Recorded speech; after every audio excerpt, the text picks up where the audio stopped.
নির্বাচন নিয়ে সেনাপ্রধানের বক্তব্য মতামত মাত্র। শিগগিরই রাজনৈতিক দলগুলোর প্রধান উপদেষ্টার সাথে কথা বলবেন বলে জানিয়েছেন তার প্রেস সচিব শফিকুল আলম। বিকেলে প্রধান উপদেষ্টা ডক্টর মোহাম্মদ ইউনূসের জাতিসংঘের সাধারণ অধিবেশনে যোগদান নিয়ে আয়োজিত সংবাদ সম্মেলনে এসব কথা বলেন তিনি।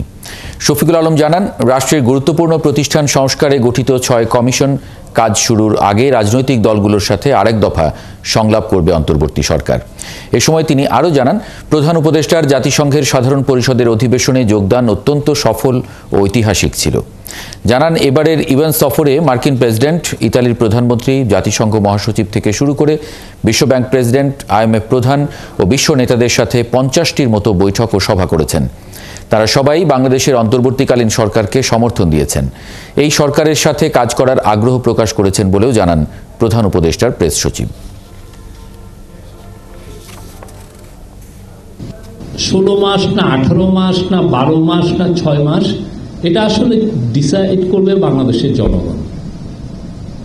ঠিক আছে, যে বাংলাদেশের জনগণ এবং যে কমিশনগুলো করা হলো, এটা খুবই তো একটা বড় রাষ্ট্র মেরামতের একটা কাজ।